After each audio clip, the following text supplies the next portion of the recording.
បុកទឹកគ្រឿងបងប្អូនសាក់ធ្វើតាមវិធីនេះមើលធានាថាឈ្ងុយឆ្ងាញ់ហ្មងហើយទៅដាក់ប្រហុករៀងចាស់បន្តិចមកថាមកជាប់ចិត្តហើយភាគច្រើនបងប្អូនច្រើនតែសោសត្រីមុននឹងយកទៅបុកផ្លែកអីនៅក្នុងវីដេអូនេះគឺខ្ញុំ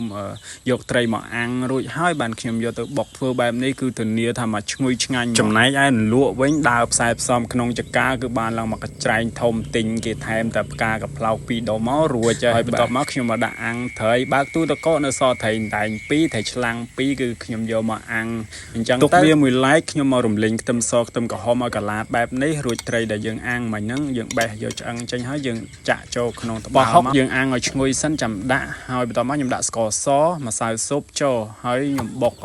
សាច់ត្រីជាមួយនឹងគ្រឿងហ្នឹងឲ្យវាឡើងល្បាយរៀង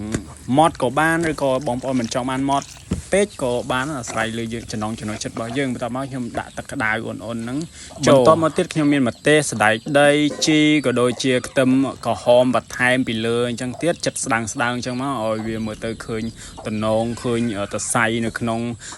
ទឹកគ្រឿងរបស់យើងគឺកាន់តែឆ្ងាញ់ហើយយើងកុំភ្លេចច្របាច់ក្រូចឆ្មាផងហើយឥឡូវហ្នឹងទឹកគ្រឿងរបស់យើងគឺថារួចរាល់ហើយបងប្អូនគឺមកតំណងញ៉ាំហើយមកឆ្ងាញ់ត្រូវជាមួយនឹងបន្លែស្រស់បេះពីចំការថ្មីចេះទៀតគឺថាដាក់មួយម៉ាត់ណាក៏ឆ្ងាញ់ដាក់មួយម៉ាត់ណាក៏ផ្អែមដែរបងប្អូន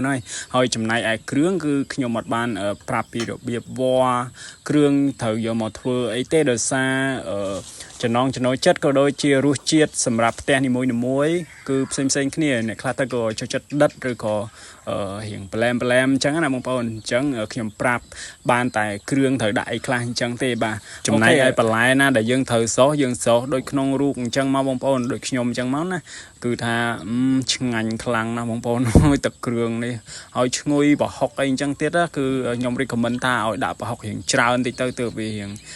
ចាស់ប្រហុកអញ្ចឹងគឺទឹកគ្រឿងយើងកាន់តែឈ្ងុយហើយធ្វើឲ្យយើងញ៉ាំទៅគឺឆ្ងាញ់ខ្លាំងមែនតើឃើញនៅនឹងដៃខ្ញុំនេះក្រហមតិចច្រឡំថានំអីស្រួយទៅបងប្អូនតែមិនមែនទេទៅវិញនេះគឺជាងៀតគោពីខាងខ្ញុំដែលយើងកំពុងតែអាំងដល់យកចិត្តទុកដាក់បំផុតរហូតបានសាច់គោឡើងស្ងួតហើយឡើងក្រហមឈ្ងុយបែបនេះបងប្អូនហើយបន្ទាប់មកគឺយើងចាប់ដើមដាក់ថ្លឹងហើយវិចខ្ចប់នៅក្នុងថង់ទម្ងន់កន្លះគីឡូដោយបងប្អូនគ្រាន់តែទិញទៅនឹងគឺថាហែកតែពីថង់អញ្ចឹងបងប្អូនទទួលបានងៀតគោយ៉ាងឈ្ងុយឆ្ងាញ់ហើយគឺថារក្សាទុកបានយូរមែនទែនរឹតតែពិសេសទៀតនោះបងប្អូនហើយមកកញ្ចប់គេហ្នឹងកន្លះគីឡូហ្នឹងគឺតែ50000រៀលទេបាទហើយទទួលបានងៀតគោឡើងច្រើនបងប្អូនទិញយកទៅគឺថាមិនខុសបំណងត្មងខ្ញុំហ៊ាននិយាយថាអញ្ចឹងមើលនៅនឹងដៃខ្ញុំនេះគឺវាទៅសោះបងប្អូនសាច់វាស្ងួតផងអញ្ចឹងគឺថាបានច្រើនមែនទែនឃើញវាស្ងួតល្អអញ្ចឹងតិចច្រឡំ